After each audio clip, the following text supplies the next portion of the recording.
नमस्कार मित्रांनो, स्वागत आहे सगळ्यांचं पुन्हा एकदा आपल्या युट्यूब चॅनलवर. कसेत सगळे? आशा करतो सगळे मजेत असतील. आज आपण या व्हिडिओमध्ये इन्फोसिस बद्दल इन्फॉर्मेशन शेअर करणार आहोत. इन्फोसिस मध्ये असणारी जॉब डिटेल, त्याच्यामध्ये जॉब क्रायटेरिया काय आहे, इंटरव्ह्यूची डेट काय असणार आहे आणि सगळ्यात महत्वाचं म्हणजे लोकेशन, कुठल्या लोकेशनसाठी इंटरव्ह्यू होणार आहे. मेगा ड्राईव्ह आहे पहा. तर इन्फोसिस मध्ये जसं तुम्हाला पण माहिती आहे, आपण पाठीमागच्या आठवड्यात पण व्हिडिओ शेअर केलेला आहे पहा. आपण एक 3 आठवड्यापूर्वी ज्यावेळेस व्हिडिओ शेअर केलेला आहे, तर एका कॅन्डिडेटचं त्या ठिकाणी सिलेक्शन पण झालेलं आहे. आशा असेल पहा यावेळेस पण आपले कमीत कमी एक 6 ते 7 कॅन्डिडेटचं सिलेक्शन व्हायला हवं. मेगा ड्राईव्ह आहे, खूप सारे रिक्रुटमेंट असणार आहे पहा. आता पहा इन्फोसिस मध्ये जवळपास पाठीमागच्या 2 ते 3 महिन्यापासून जे रिक्रुटमेंट आहे हे सुरू आहे. तर मे बी आता रिक्रुटमेंट हे ते क्लोजिंग मध्ये आलेले आहेत पहा. त्याच्यामुळे कोणासाठी रिक्रुटमेंट आहे, यासाठी तुम्हाला काय काय करावं लागणार आहे व्यवस्थित ऐका, पहा. आणि जर तुमचे त्या ठिकाणी स्किल सेट मॅच होत असतील तर तुम्ही इंटरव्ह्यूला येऊ शकता पहा. तर इन्फोसिस मध्ये ज्यावेळेस तुम्ही एकदा इंटरव्ह्यू देता तर 3 महिने पुढचे इंटरव्ह्यू देता येत नाही. जर काही कॅन्डिडेटनी मागच्या महिन्यात किंवा त्याच्या पाठीमागच्या 2 महिन्यापूर्वी इंटरव्ह्यू जर दिला असेल आणि काही कारणास्तव जर त्यांचं सिलेक्शन झालं नसेल तर 3 महिने लॉकिंग पिरियड आहे पहा. जसं मी पाठीमागच्या एकदा व्हिडिओमध्ये सांगितलेलं आहे, इन केस एखाद्या कॅन्डिडेटचं जर सिलेक्शन झालं नाहीये तर तुम्ही रिक्रुटर HR ला रिक्वेस्ट करू शकता की तुमचं जे नाव आहे हे तुम्ही जे मॅनेजमेंट आहे, जो ऑफिशियल जो डेटा असतो तर त्याच्यामध्ये एंट्री करू नका म्हणून. तर त्या ठिकाणी तुमची एंट्री झाली तर तुमचं जे तुम्ही इंटरव्ह्यूला कधी आलता, रिजेक्शन झालेलं रिझन वगैरे हे सगळी इन्फॉर्मेशन डेटाबेसमध्ये सेव्ह होते. कुठल्याही कंपनीमध्ये जर सिलेक्शन होत नसेल तर तुम्ही HR रिक्रुटरला एक रिक्वेस्ट करू शकता की तुमचं जे नाव आहे ते ऍटलिस्ट डेटाबेसमध्ये एंट्री करू नका. कारण ज्यावेळेस नेक्स्ट टाइम पहा इंटरव्ह्यू रिअरेंज होईल तर डेटाबेसमध्ये तुमचं नाव येणार नाही आणि तुम्हाला त्या ठिकाणी इंटरव्ह्यू देता येईल. कारण बऱ्याचशा कॅन्डिडेटचं असं झालेलं आहे की ती फर्स्ट अटेम्प्ट मध्ये ते सिलेक्शन झालेलं नाहीये आणि सेकंड अटेम्प्ट मध्ये त्यांचं सिलेक्शन झालेलं आहे. तुमच्या बाबतीत ते तसंच होऊ शकतं पहा. तर आता पहा आपण इन्फोसिस मध्ये काय काय इन्फॉर्मेशन दिलेली आहे, कोण इलिजिबल आहे, सगळी इन्फॉर्मेशन आता आपण गो थ्रू करत आहोत. तर पहा आता याच्यामध्ये डिटेल काय काय आलेली पहा. हे सगळ्यात महत्वाचं म्हणजे समजून घेऊया.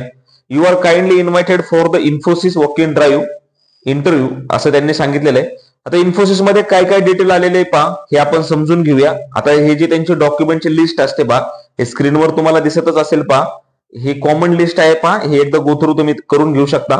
आता जॉब डिस्क्रिप्शन काय आहे, आता क्वालिफिकेशन मध्ये डिटेल आलेले आहे पहा. एनी ग्रॅज्युएट, तर याच्यामध्ये BCom आहे, BBA आहे आणि BCA आहे, एक्सेप्ट BE अँड टेक्निकल असं त्यांनी क्लिअरली मेन्शन केले.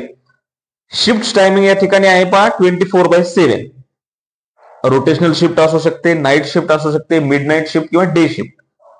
तर एक्सपिरियन्स त्यांना हवाय फ्रेशर ते 1 इयर ज्या कॅन्डिडेटला एक्सपिरियन्स आहे असे कॅन्डिडेट.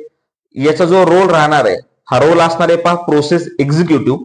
आता याच्यामध्ये त्यांनी सांगितलंय पहा ओनली लुकिंग फॉर फ्रेशर आणि ज्या कॅन्डिडेटला 1 इयर एक्सपिरियन्स आहे आणि ज्या वेळेस तुमचं सिलेक्शन होईल तर ऑनबोर्डिंगच्या वेळेस तुमच्याकडे सगळे एज्युकेशनल जे डॉक्युमेंट्स आहेत तर हे डॉक्युमेंट्स असायला हवे आणि तुमचं जे मार्कशीट्स आहेत, सर्टिफिकेशन आहेत, हे सगळे कॉलेजचे सगळ्या इयरचे हे तुम्हाला ज्यावेळेस तुमचं ऑनबोर्डिंग होणार आहे तुमचे सगळे डॉक्युमेंट्स क्लिअर असायला हवे.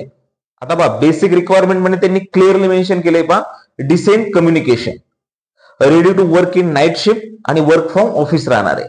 हायब्रिड किंवा वर्क फ्रॉम ऑफिस जे असणार आहे हे तुम्हाला मिळणार नाही, वर्क फ्रॉम ऑफिस असणार आहे. रोल्स अँड रिस्पॉन्सिबिलिटीज काय काय आहेत हे समजून घ्या.